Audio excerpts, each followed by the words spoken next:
నాణ్యమైన జ్యువెలరీకి సాక్షిగా 40 ఏళ్ల నమ్మకమైన ప్రయాణానికి గుర్తుగా ఆంజనేయ జ్యువెలరీ గచ్చిబౌలిలో anniversary gratitude collection sale February 1 నుండి 8 వరకు.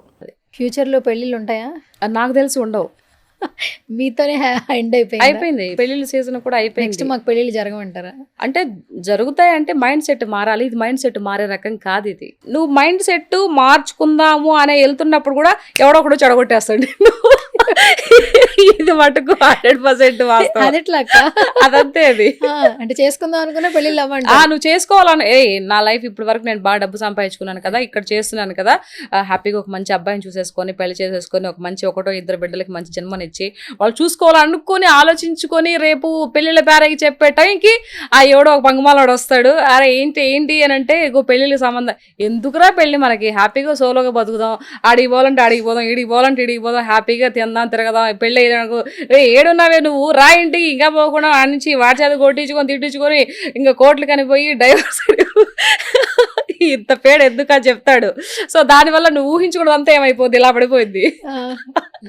అవునా కదా? రూల్స్ ఇష్టపడే వాళ్ళు నీలాగా మేము కూడా ఉంటాం అక్క, కొంచెం బాధ్యతగా. కాకపోతే ఏంటంటే నా పాయింట్ ఏంటంటే ఫ్యూచర్లో పెళ్ళిళ్ళు అక్కడ ఇప్పుడున్న పెళ్ళిళ్ళకే వాల్యూస్ లేవు. స్వేచ్ఛ అని పెళ్లి చేసుకున్న వాళ్ళు హస్బెండ్ని వదిలేస్తున్నారు, పిల్లలున్నా పట్టించుకోవట్లేదు, కెరీర్ అంటున్నారు, వేరే దారుల్లోకి వెళ్ళిపోతున్నారు. అంటే పెళ్లి మీద అభిప్రాయం తగ్గిపోతుంది ముందు ముందు జనరేషన్స్. లివ్ అండ్ రిలేషన్షిప్ అంట కొత్తగా వచ్చింది. నేను లివింగ్ అదే లివింగ్ ఏదో సంథింగ్ మాకు వాటి గురించి పెద్దగా తెలియదు. లివింగ్ లివ్ అని మాకు తెలియదు. అంటే ఇంగ్లీష్ తో పెద్ద పరిచయం లేదు. లివింగ్ రిలేషన్షిప్ అదే వాటితో ఇంకోటి వచ్చింది సిచ్యువేషనల్ షిప్. అంటే వాళ్ళు ఎప్పుడు విడిపోవాలనుకుంటే అప్పుడు విడిపోవచ్చు. ఏం లేదురా, అగ్రిమెంట్లు కూడా ఉండవు, ముందే అగ్రిమెంట్ రాసుకుంటారంట. ఇంతకాలం మనం కలిసి ఉందాం, తర్వాత ఏం లేదు. ఏందో ఇందాక ఏం రిలేషన్షిప్ అదే ఫస్ట్ చెప్పు. Living relationship. లివింగ్ రిలేషన్షిప్ అంట.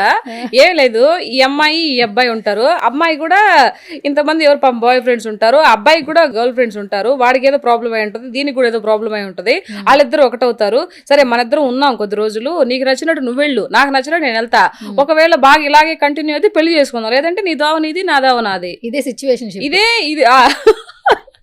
సిచ్యువేషన్ దిక్కు షిప్లన్నీ వస్తున్నాయా ఏమోనమ్మా, కర్మ ఇట్లాంటిదే. నా బిడ్డలకు మటుకు రాకూడదు. నేను మటుకైతే చాలా క్లియర్ కట్ గా ఉంటాను, ఉండాలి. ఎందుకంటే పిల్లలకి చెప్పుకోవాలి.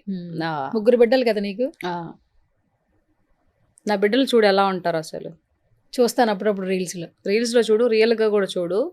అసలు ఈ సొసైటీతో ఈ ప్రపంచంతో మనకు పని లేదు. మనకు మా అమ్మ చిన్నప్పటి నుంచి మేము ఏం చెప్పామో, మా అత్త మా మామయ్య వాళ్ళకి ఏం చెప్పి పెంచారో ఆ విధంగానే ఉంటారు. నా కూతురు అయితే అట్లీస్ట్ అమ్మాయి ఏదన్నా ఒకటి పొట్టి డ్రెస్ ఎక్కడికి వేసుకోవాలంటేనే సిగ్గుపడిపోతుంది.